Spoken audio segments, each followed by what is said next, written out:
Alright, so you guys are ready for the second part of the session?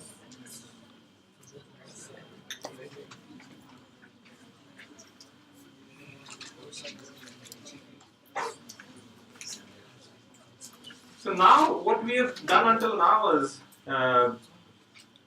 we have looked at translating the mission goal or mission definition to a physical system which can be held in your hand. Right? Now I have to look at how to make it. You understand what an autonomous system is? Autonomous system? Which can do things on its own. See, the satellites are, any autonomous system will have a hardware to it and a software, right? The software has to, so there has to be a, how many of you all have had a course in controls? Controls.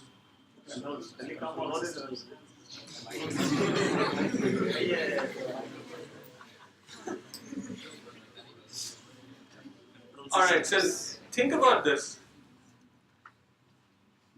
When you're walking, right? So if I'm walking like this, what happens? I see the step here, right? So that information is fed back to the brain, right? So that the light reflects. That information goes to the brain. Brain gives a command to my leg to take a step or be watchful, right? But if you're driving a car, there is a if you push a car, what happens if I push a car like this? Will it see that? It will probably not see that, right? So there is, if I'm driving the car, again I'll be careful in trying to go down. When there is a human element involved in a machine, that is not an autonomous system. Okay? But when there is no human element in the machine, it becomes a autonomous system. There has to, for any autonomous system, there has to be a feedback part. Okay? And there has to be some smarts in that autonomous system to understand what it is seeing, what it is sensing, and taking a decision. Right? So that smarts is a computer, which is hardware, and then there is a set of instructions which are programs. Now what you have seen until now is, you've seen how to build the physical system, right? But you have to also understand what are your set of instructions? How will you figure out what are your set of instructions for satellite? What is your basis? This is your basis. The mission profile or mission ConOps is the basis. Okay. You will, in your head, in your mind, you will imagine what the satellite will need to do once it gets once it gets deployed by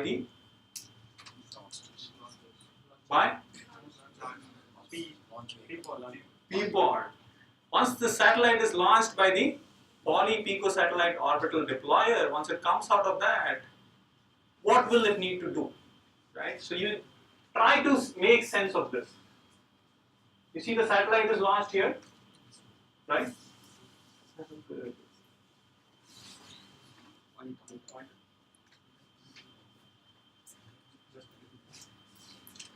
So if you look at the satellite is launched, this satellite, so the P-pod is a very simple structure. Okay. It has a normally open switch. You know what a normally open switch is? It's normally on. Okay. So it's just a switch which you press down. If you press down, it becomes off. Normally open, if it is released in its normal state, it is on. So what you do is, there's a normally open switch on, it's called the separation switch on the satellite. You put the satellite in this P pod, which is a casing, and you close the lid of the P pod. When you close the lid of the P pod, that switch is also closed. So what happens to the satellite? It's powered off. Now once the P pod, the lid opens, what happens? It turns on. You see that? It's a very simple mechanism, and it's a spring-loaded P pod. You know what a spring-loaded system is? So there's a spring inside this pod, this casing, right? You take. Have you been to these concerts where they shoot T-shirts? Anybody?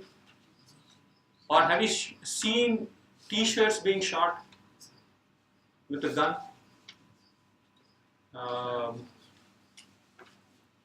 So what you have is, you have a spring, okay, in a box. Have you seen this Jack in a Box? You know Jack in a Box? No Jack in a Box? So it just opens up like this, right? So that Jack in a Box, what is that? There's a spring which gets compressed, and then as soon as it reaches the limit, it will open up. So this P pod is something similar. You have a box, okay, and there's a spring there. The length of the box, there's a spring. So what you take a satellite, you press it, you compress it, and then you close the lid, okay. The lid is switch operated, or a relay switch, which is commanded by the launch vehicle. That is the only thing which is commanded. So once the lid opens up, what happens?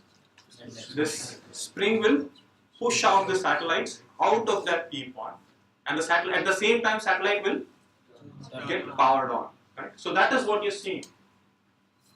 EPS is the electrical power system, and CDH is the onboard computer. It's like your computer coming on.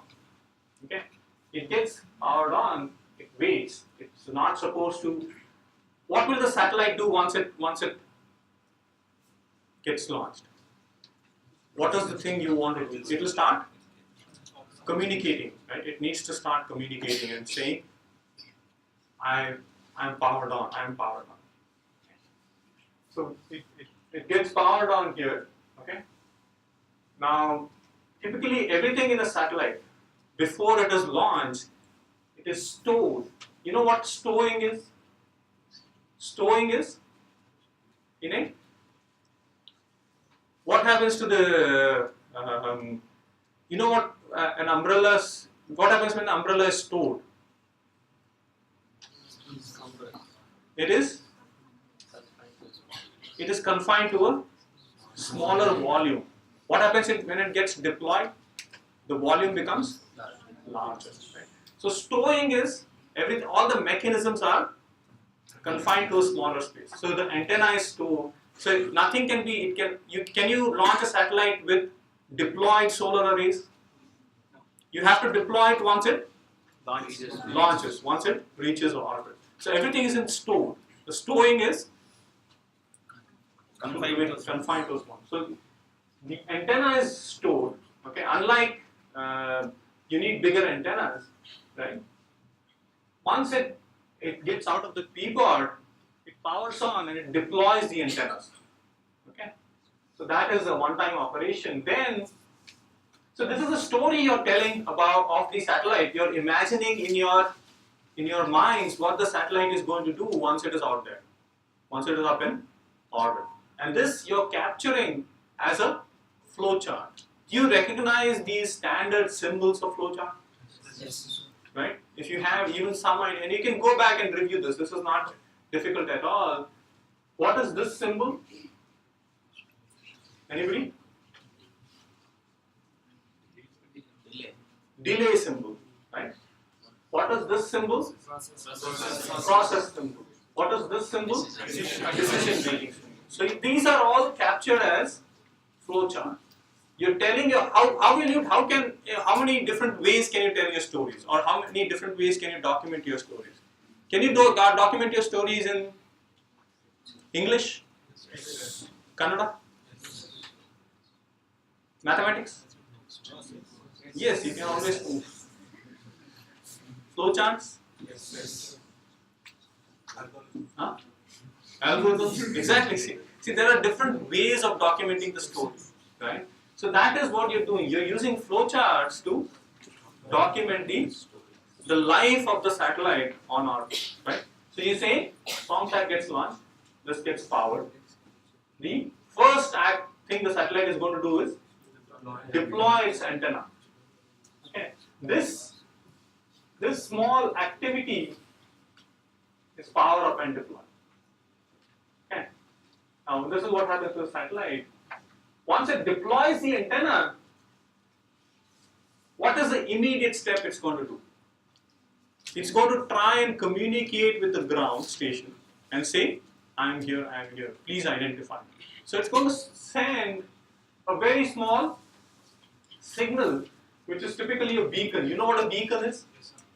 It's just a ping, okay? It'll just say, I'm here, please identify me, right? You see this, cannot think of anything.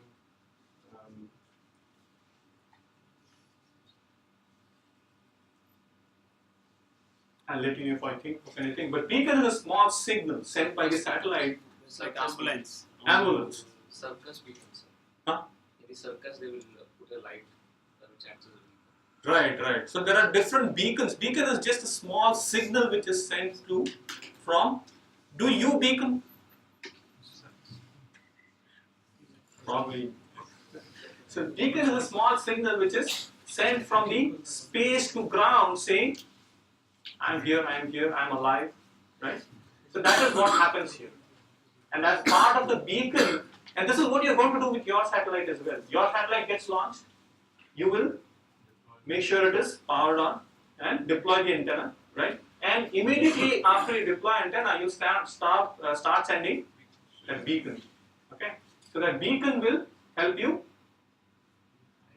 the ground people identify that the satellite is alive. And as part of beacon, you could send some health information of the satellite. Okay. So here you see the process here. Transmit telemetry or transmit beacon, you can say. Beacon information will include basic satellite, something called a call sign. Okay. How do you identify yourself? Names, right? So satellite has something called a call sign. So it will send its call sign and saying, this call sign satellite is here. So that not just you people, if somebody else across the world is able to identify that call sign, then they can let you know that your satellite, we have listened from your satellite. We know your satellite is here. Okay. And then it's going to keep checking its receiver to see if it is receiving anything from the ground. Okay. If it receives anything from the ground, if a ground command is sent and if it receives anything from the ground input, so if you see ground input, if it is yes, it goes to the next set of instructions or tasks. Okay. And then if it does not, what it is going to do? It is just going to say I'm here. Until it gets identified, it's going to just do that. Okay. So now you see how we are able to tell a story in the form of a flowchart. Can you visualize this being translated to software? Software architecture, particularly the computer science folks. How many computer science related folks? All of you are computer science related.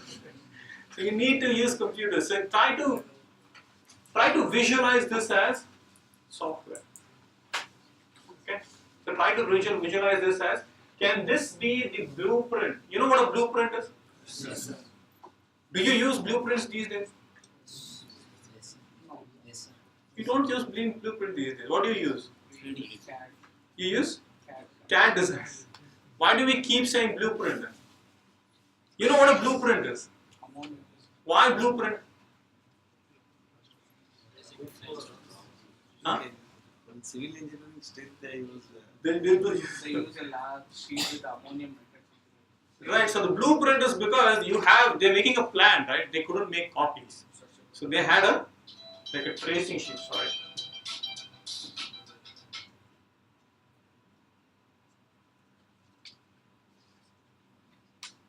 So the blueprint is, this is a blueprint for that. Okay. This is the blueprint for your software architecture. Now just you can expand this and form the different functions of a software architecture or software.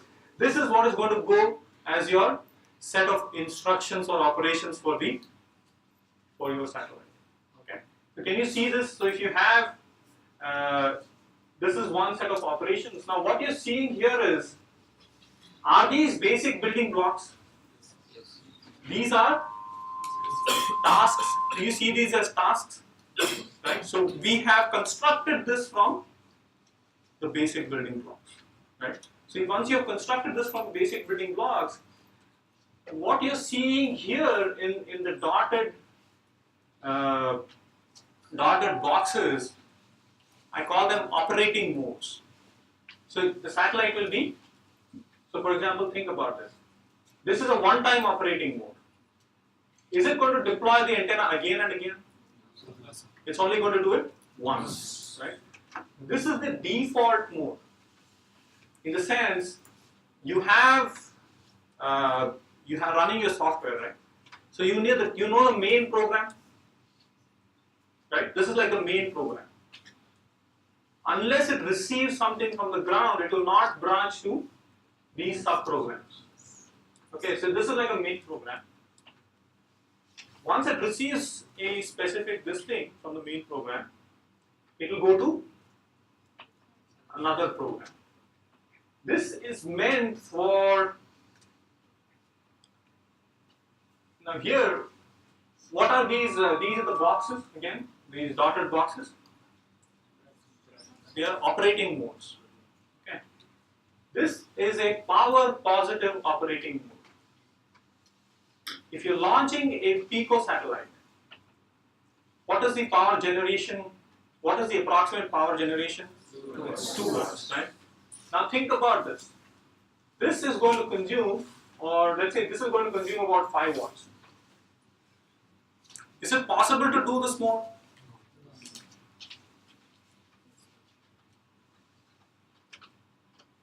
Think about your camera, your cell phone, right? Most of the time, your cell phone is in this safe hold mode or this default mode where it is not doing anything. Correct? Is the receiver on? Is it sending a small signal all the time? Yes. It is actually sending a small signal all the time. It is also sending a beep. Is the receiver on? Yes. Your receiver is always on. Yes, because your receiver is on, if somebody calls you, it will hear the ringtone.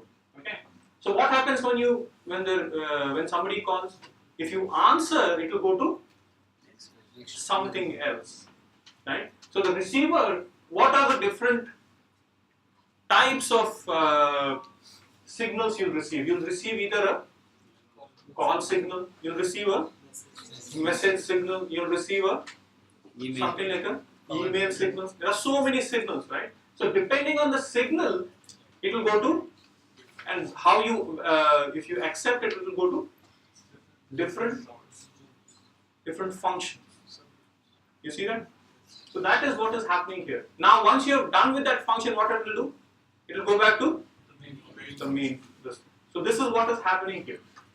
So you can plan your satellite operation or plan your satellite's lifetime as a story like this, in the form of, you can actually write down, this is what the satellite is going to do, bulletin points, and then start constructing this. This is a norm used among the software engineers, among the programmers, to communicate how a program should. When you want to write a program, where do you start? You actually start with something like a main, or what do you do before you start writing a program? Huh? Flow chart. You always do a flow chart. Do this. If you are not doing this, before you start typing, sit down and write the flow chart. Your program will be very beautiful. If you start typing, it will be very messy. You'll just do it because you're just doing it. Okay? So try to use the flow chart way of programming. So this gives you the blueprint for the software. Now you have the hardware and the software. You combine this, what do you have? Your SIT center. Okay.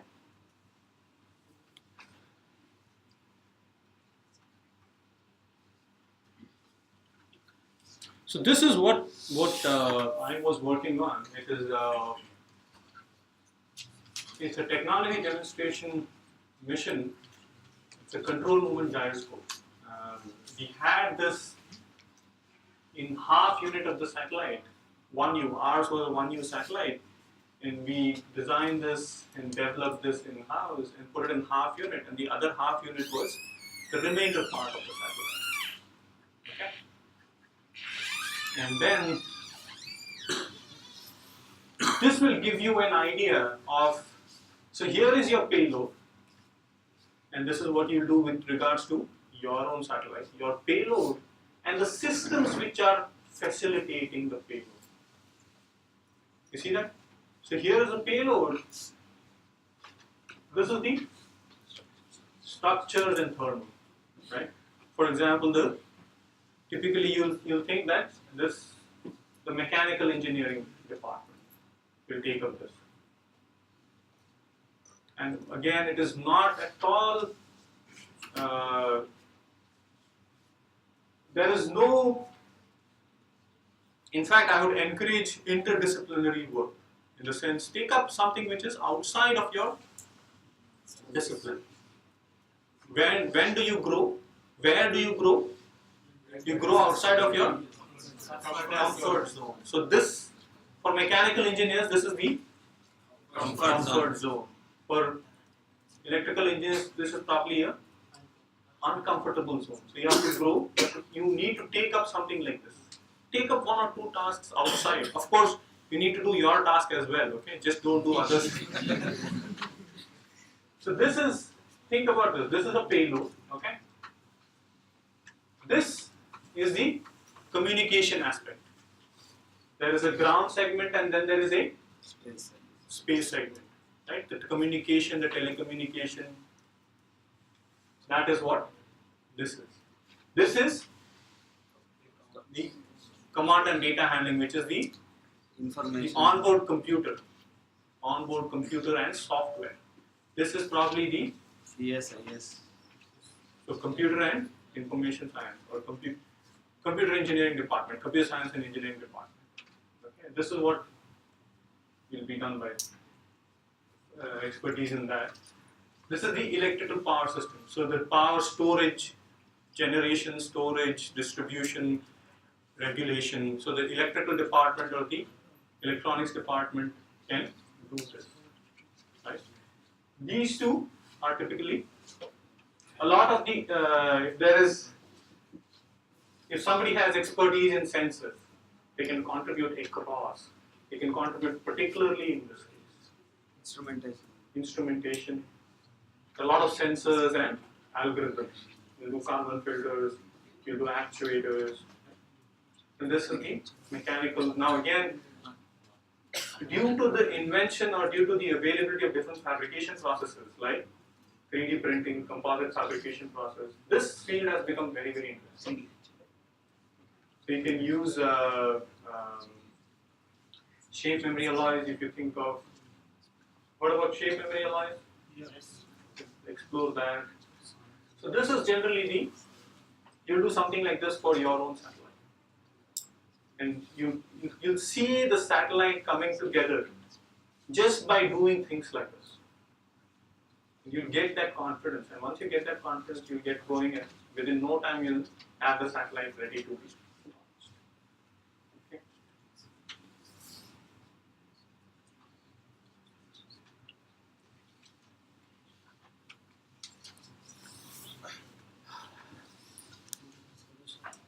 So I'll just quickly go through something we did. SAT design, that MSP processor is preferred? Yes. So we had a MSP 430. Yes. So we designed an onboard computer around MSP 430. That's the only standard, or we can go ahead with something else? We can go with TIDSP, PIC processor, whatever we are comfortable with. Even I don't know if you want to, even ARM processors. I think these days ARM is used quite a bit. All the Arduinos, you know Arduino? Yes. So all the Arduinos are based on the ARM processor. So you can do that if you want. Based on the availability in the market and Availability, feasibility. size and Yes. So what we'll do is have to make a survey also. yes. So we have to look at what is, you do a trade study and figure out what is available, what is good for. Again, the whole thing will come together once we identify what we want to do. The mission goal is what will determine the entire cycle. Now in the subsystems, you have not mentioned the temperature control and other things. Temperature control as such is difficult. You do passive temperature. The temperature control is critical for batteries. And what we have is we have a heater which will switch on if the temperature of the satellite is below. It will be very low. Yes. So sometimes that is, a lot of times that is, and this is an inside secret. A lot of the satellites fail because of battery failure. Because batteries, we just don't have a cheap technology which will last in space. And if you can figure out something good, then all other will be fine. Because temperatures don't go up as much in space. So here you're seeing what we have is these things were manufactured, or we designed these, and I want you to design at least this. Okay, so these are PCBs. Okay, what is a PCB? Printed circuit board, right? Your solar panels. You understand the difference between solar panels and solar cells? What are solar panels and solar cells?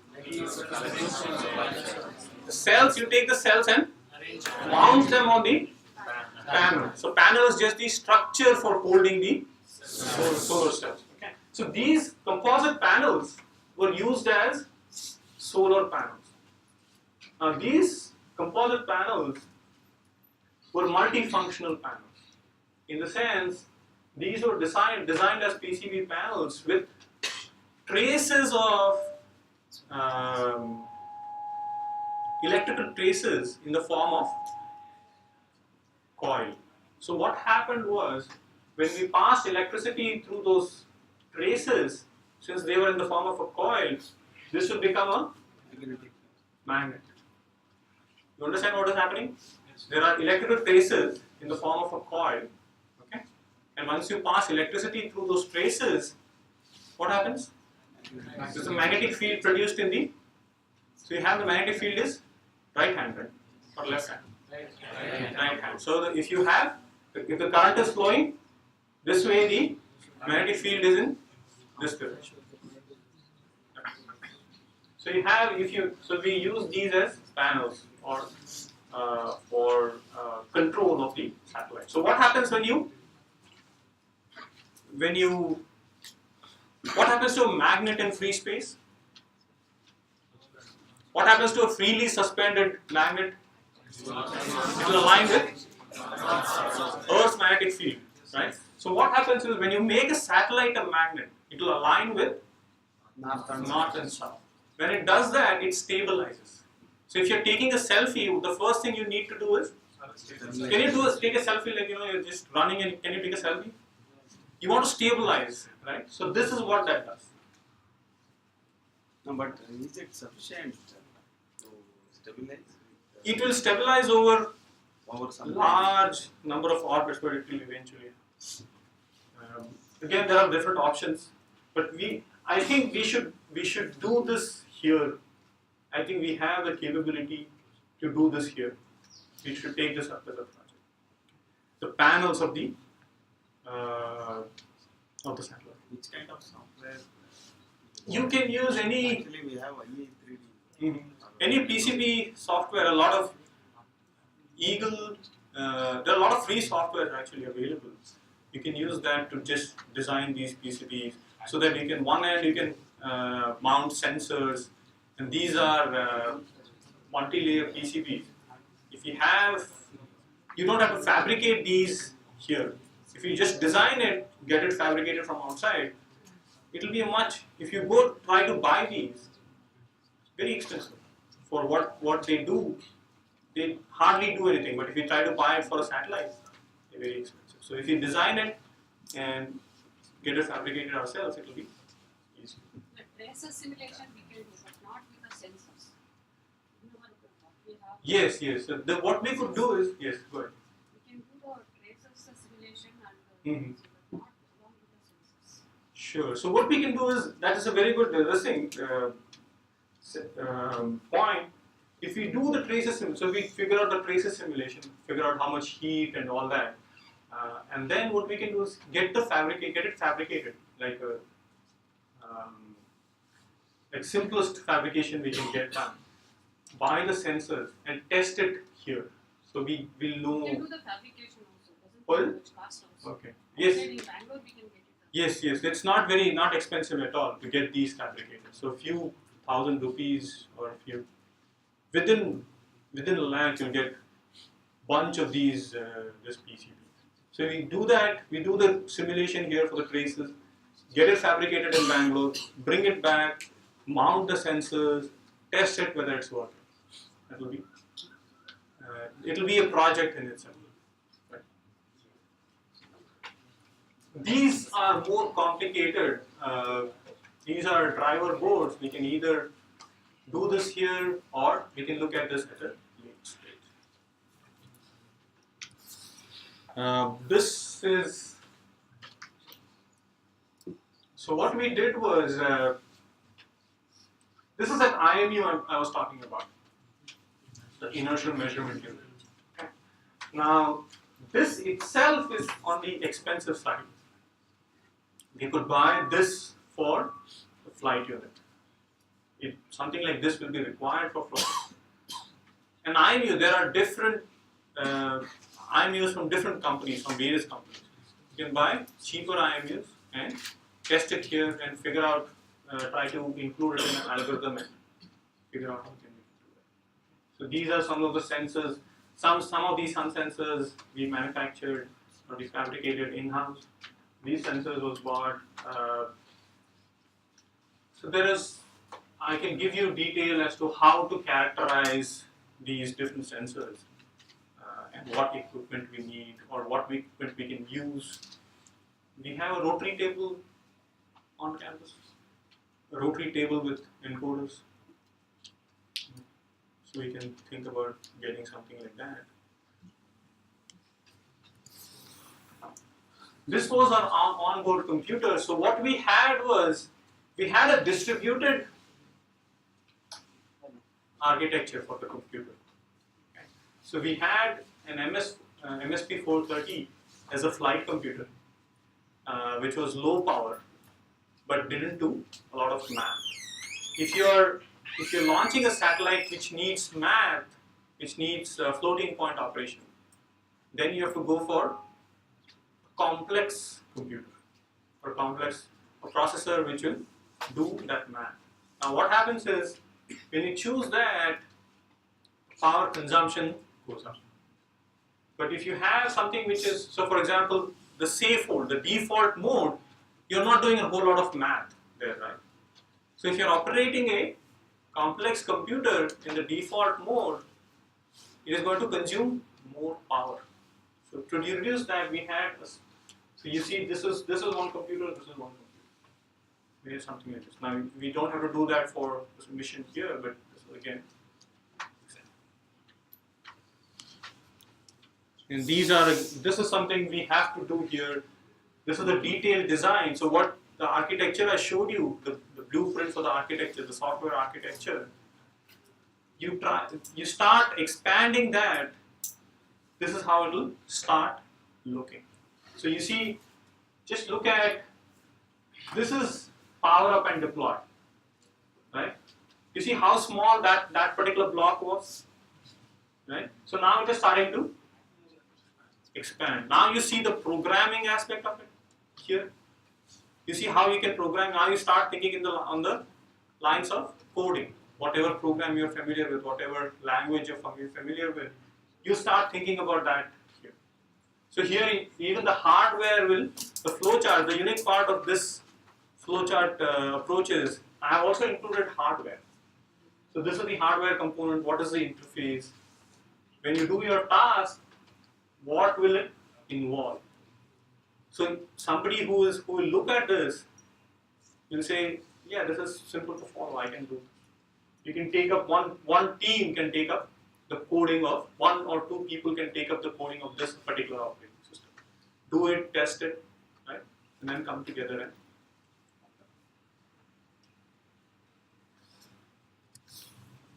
so the electrical power system we had. So what you're seeing here is much of the electrical power system we actually bought it, or we got commercial off-the-shelf components, something which is already readily available, and we will probably do that here as well. We'll buy some of the components.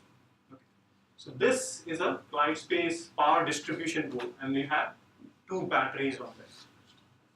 And this was the solar panel. So solar cells we generally buy.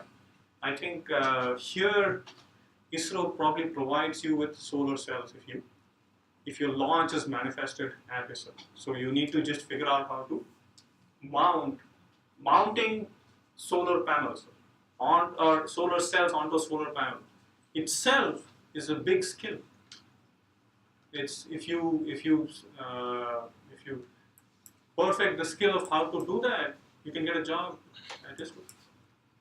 So this is pretty interesting. So if you see here, there is soldering, there is solder paste, there's actually a lot goes in. So this is the panel, this is the sun sensor, there's a sensor mounted here. There's a connector on the other side, which is, you see the connectors, cables. The solar cells are connected on the back through vias. Vias are connections through and through to the panels. You understand vias? No? VIA? Vias? You understand what they are? You understand how PCBs work? So you see if you see a PCB, there's something here and there's something here, and both are connected. How are they connected? You see the small holes? You see the small holes? So those holes are vias. Okay? And you see a small metal ring around that hole. Those are vias. So that connects this part to this part. So you can do a circuit here, and if you want a connector here, you just pass 4 holes through and through, and you can do a connector. So if you have solar cells, your connector is here, and this will connect to the power distribution board or battery board or something. Also, these should withstand the temperature under more than 100 degrees, 170 degree temperature. Right. So that is, we may have to compromise the temperature limit. And again, we really want to put it there. The components what we are choosing must be able to withstand the temperature, because if we use like a connection on the wall, it's not able to withstand the temperature. correct.